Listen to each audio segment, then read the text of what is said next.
Chapter 4, Masters of Disguise. How in the world are we going to get on the train without being noticed? Asked Larry. Right now, the group was behind a rock overlooking a town that had a train station. The train was what was going to transport them to the Bean Kingdom. The only problem that they faced was the fact that the town was populated by toads, who were at odds against Koopas. If the group walked through the town, trouble would be sure to follow them. I have no idea, said Roy cluelessly. What we need is some sort of disguise, said Iggy, something that will mask our reptilian attributes. If only we knew some magic spells, said Lemmy. That way we would be able to transform. Celia scoffed. I don't need magic, she said. I've already got a foolproof system. When she said that, she pulled the hood over her head, putting her flame-bright hair into hiding. Out of her pocket, she brought out a pair of woolly black gloves and some sunglasses. When she put those on, too, making her Koopa-like hands and her ruby-red eyes disappear. Now, aside from the golden-yellow skin on her face, Celia looked like a regular human girl. See? She said. What did I tell you? Wow, said Ludwig sarcastically. I'm so impressed. Why don't you try putting on a hat next time? I think that would really bring down the house. Celia ignored his remark. Now all we need to do is find a foolproof system for you guys, she said. But what exactly would that be? Asked Larry curiously. He had no idea how they could disguise themselves in a way that could fool the toads. Celia could get away with simply putting on a pair of sunglasses and some gloves because she was half human.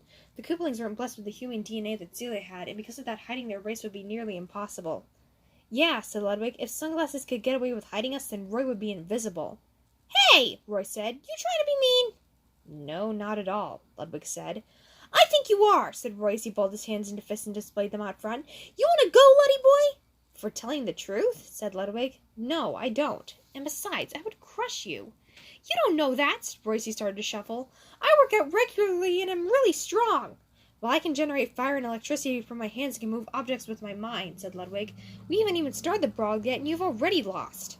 Roy became hesitant. He knew what Ludwig was saying was true. However, he still wanted to defend his honor. Yeah, well, he began. I can. Ludwig gave Roy a bored and incredulous look and raised his hand. He pointed at Roy, and a blue-colored lightning bolt traveled from Ludwig's finger to Roy's skin.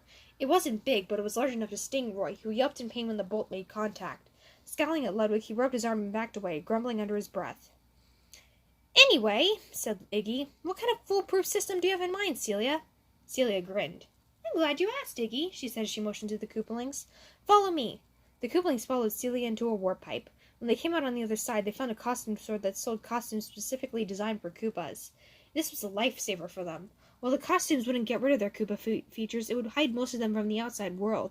The Koopalings eagerly started browsing the racks. There was one, however, who was having trouble. As Roy was looking at the costumes, he had a very noticeable frown on his face. He wanted to find something that was just perfect. Unfortunately, everything that he found didn't meet his satisfaction. When he pulled a fireman costume from off the rack, he shook his head. Nah, he said, too baggy, and besides, it doesn't show off nearly enough of my muscles. After he put the fireman costume back, Roy did some more browsing and eventually came across a spider costume. Nope, too creepy, he said. Besides, I don't want to get sprayed by pesticide. Next, Roy pulled out a pair of navy overalls, a green shirt, and a green cap that had an L on the front. At this, Roy cringed. Blech, he said. What idiot would want to wear a costume like this? Roy put the costume back on the rack and sighed. Man, he said, this place doesn't have anything good. Suddenly, Roy spotted a Koopa walking down the aisle. He was wearing an orange plaid checker suit and looked rather cross. Ooh, said Roy, approaching the man. That looks good. What else did you find that on? I brought this from home, stormed the Koopa. Oh, Roy said. Got any other cool costumes back there? The Koopa man gave a scoff of contempt and punched Roy into the aisle. Roy went flying, and you have to be in pretty good shape to make Roy Koopa go flying. Fortunately, he wasn't severely hurt, and he happened to land on a very slick-looking astronaut costume. Oh, hey, Roy said while picking it up. Cool. Now where was this on aisle 24? With that, he headed toward the changing room. Meanwhile, Iggy and Larry were busy trying on their costumes. Larry had on a superhero costume complete with a cape and a mask, which he thought he looked very appealing in. Iggy, on the other hand, had on a wizard costume and was having trouble trying to find a hat that could fit over his ginormous chartreuse mohawk. The two of them were just minding their own business when suddenly Lemmy burst out of the changing room. He was sporting a peach-colored cat costume and was running at full speed. Look out! He yelled stillily. Then he rammed headfirst into Larry, causing the two of them to topple headfirst into the table where the hats lay. Man, Lemmy, said Larry, did you find somebody sort of hidden candy stashed away in the changing room? Nope, he said happily. I just really like kitty cats. The only problem is that I have trouble seeing when the head is pulled down. Well, then why don't you go find another costume? Asked Iggy with a note of concern in his voice. Didn't you hear what I just said? Asked Lemmy. Then he laughed and skipped away down the aisle, singing a comical little tune all the way. Ludwig emerged from the changing room, wearing a rock star costume. It came complete with a makeup, a wig, and a guitar. "Wow," said Larry. "Nice costume, Ludwig." Ludwig sighed. "Thanks," he said. "I wanted to wear a Baroque period composer outfit, but they didn't have one. So, unfortunately, I'm stuck with this." Iggy laughed. "Well, I wouldn't expect to find something like that in a store like this," he said. "Yeah," said Roy as he came out of the changing room. "This place was made in mind for the people who aren't music nerds." Ludwig glared at Roy. With a piercing stare, he went over to the checkout counter with Larry, Iggy, Roy, and Lemmy behind him. "The 5 of us would like to buy the costumes we are wearing," Ludwig said, "as well as 2 more costumes in addition to that." "Okay," said the cashier. "Who's paying?" "Ludwig von Koopa," Ludwig responded. The others burst out laughing. "Oh, come on, that's not your name," said Larry with a smile. "Yeah, come on, Ludwig, be honest," said Roy. Ludwig looked embarrassed. He sucked in his breath. "I mean Ludwig Vanessa Koopa," he said in a grumbly tone. Iggy, Larry, Roy, and Lemmy stifled back giggles while Celia scratched her head in confusion.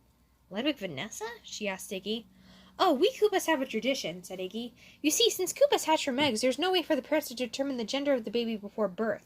So the parents assign 2 names to the baby, a male name and a female name. When the baby is born, they don't completely dispose of the name belonging to the opposite gender. Instead, they assign it as the child's middle name." "Oh," said Celia. She giggled, amused by the idea. "For example, my name is Lawrence Octavia," said Larry while grinning. "Mine is Roy Allison," said Roy. It might seem like an oddball name to some, but I pull it off." "Yeah," said Lemmy. "And Ludwig's full name is—" "Fun!" Ludwig shouted. Despite the female middle name thing being a tradition in Koopa culture, Ludwig's embarrassed by the whole ordeal. "Vaughn! Not Vanessa! Vaughn! At least it will be once I get my tail down to a courthouse. But until then, I want all of you to be silent on the matter. You hear? Silent!" With that, Ludwig headed for the door. Roy, Larry, Lemmy, and Celia all followed him out. Iggy stayed behind and turned towards somebody dressed in a rainbow Pegasus costume. "Okay," said Iggy to the Koopa in the costume. "The train heads towards the Beaming Kingdom in half an hour, so we better get moving. Are you ready to head out, Wendy?" That's not Wendy." Iggy turned around and spotted a Koopa wearing a night costume. The Koopa pulled up the visor, revealing Wendy's face. "I am," said Wendy. "Oh," said Iggy. "Then who is—" The Koopa in the costume took off the head, revealing— "Morton!" exclaimed Iggy. "Why in the world are you wearing that?" "Couldn't find anything else in my size," he responded nonchalantly. If Iggy didn't know better, he would have sworn that Morton didn't know what he was wearing. "Well, there are a whole bunch of bigger costumes in the back," said Wendy as she pointed near the back room. "Nah," said Morton as he plumped the pony head back on. "I think I'll stick with this."